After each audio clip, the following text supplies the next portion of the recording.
Šola uporabnih umetnosti Famulus Stuart zaključuje danes svoje 14. šolsko leto. Začeli smo leta 1994 s programi kiparstvo, keramika, restavratorstvo, potem jih razširili na grafiko.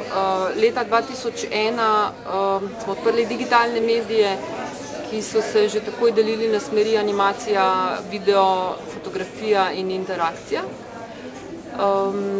Leta 2003 pa smo odprli najmlajšo smer ambient, celostna oprema prostora.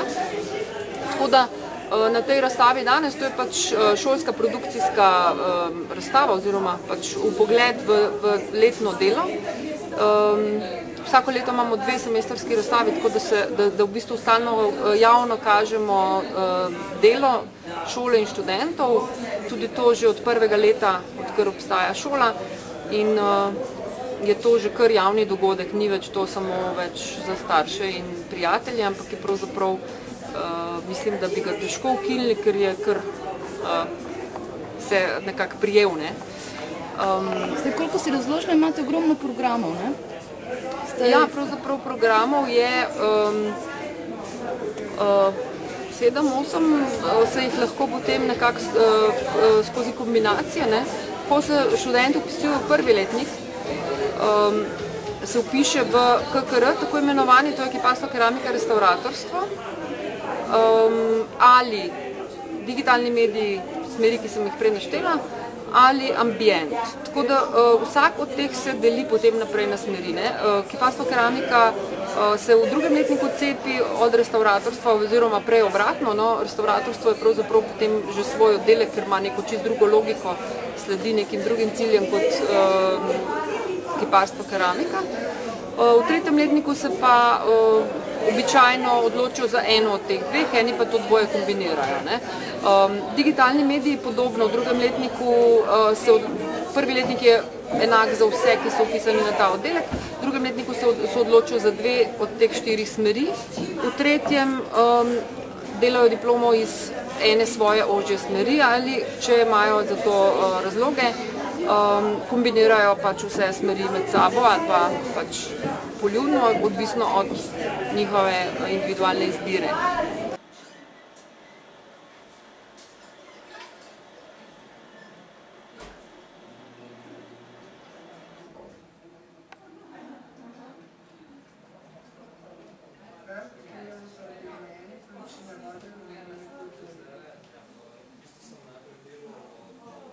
To me zanima, koliko študentov pa ima ta šola? Različno. Mislim, da jih je letos bilo okrog 60 v vseh teh smereh in vseh 3 letnikih, kar je precej malo, če razdelimo to na vse skupine, ki se... Tako da imamo skupine od, mislim, da celo v eni skupini sta 2, do recimo 5, 8, 12, odvisno kako se te kombinacije v vsaki generaciji, ko se oni odločajo. Koliko je pa mentorjev v tej šoli, če je toliko smeri? 40 rednih, nerednih, tako da bi bili polno zaposleni, noben od nas ni polno zaposlen, ker gre še vedno za to, da želimo imeti za vsako stvar, za vsak predmet učitelja, ki to res obvlada in se s tem ukvarja. To so v glavnem delujoči avtorji, ki niso zaprti v neke šolske sisteme, ampak delujejo polno in potem tudi to predajajo študentom na šoli. In seveda nima noben to kur, da bi bil polno zaposlen na šoli. Tako da to ne pomeni, da je 40 učiteljev matle. To so ljudje, ki so nosilci predmetov, tako jih imenujemo. Potem je pa še od 10 do 20 gostov, ki pridejo mogoče za en teden, imajo delavnico na neko temo. Nekateri gostujoči umetniki vodijo recimo nek zunanji projekt, tako smo imeli zadnja leta Mesto pod zemljo, Quest for Glory z Jašo Brevleto, Mesto pod zemljo Miha Vipotnik, no potem zdaj, če tako na pamet, Primoža Obrežana iz Destrojev, z njim smo gradili eno veliko mašino, kjer je potem sodeloval tudi Boštjan Drinovc kot kipar. To je bilo lani, to smo razstavili v Benetkah.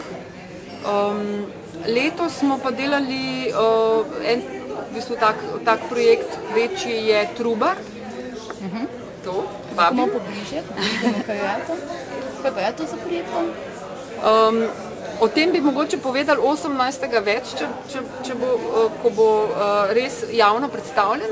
Danes je predstavljena samo tale konstrukcija in se gledalci lahko sprehodijo po skeletu,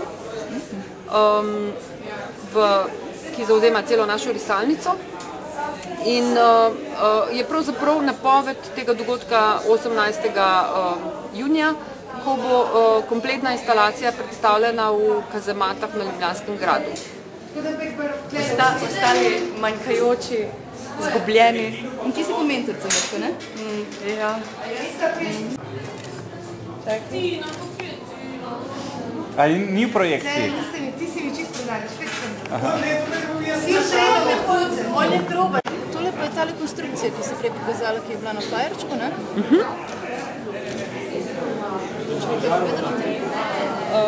To je konstrukcija instalacije Trubarjeva minuta, ki smo jo delali po konceptu in pač idejna zasnova in pol tudi vse delo s sodelavci je imela Metka Prednar.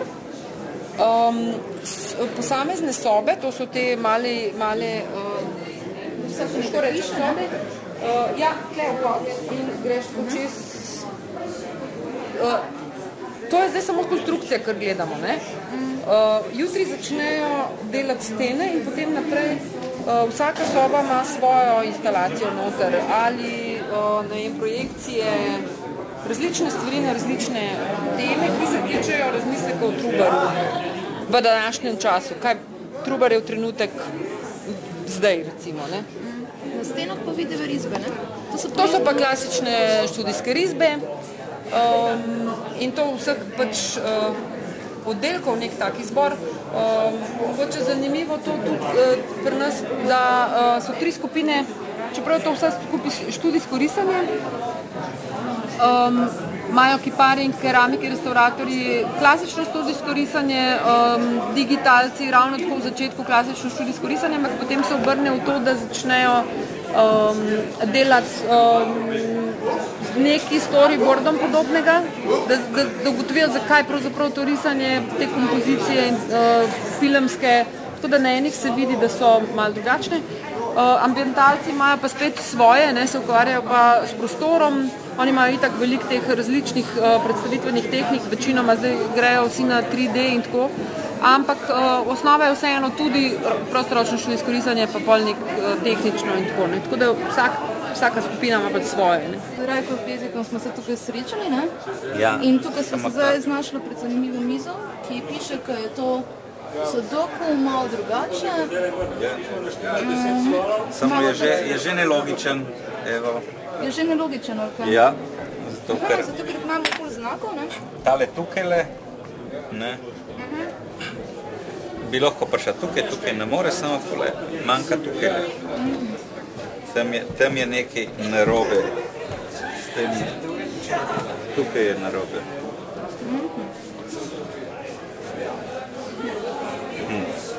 Ampak pa imamo fine stole, kaj praviš zraven? Ja, stoli so pa za uživati. Prav taki kraljevski. Si že katerega preizkusil? Ne, mislim. Bi ga hotel preizkusiti, da vidimo gledalce, če se da vse fino v njega. To je za taka bolj nežna študentska zadnica. Niso narejena po miri nas širših dimenzij, samo se pa tako kraljevsko vsebino. A se skleda v redu, mislim, da bi ta mogoče na drugo stran bil bolj primeren, ne? Že bolj kiperski. Nedolžen.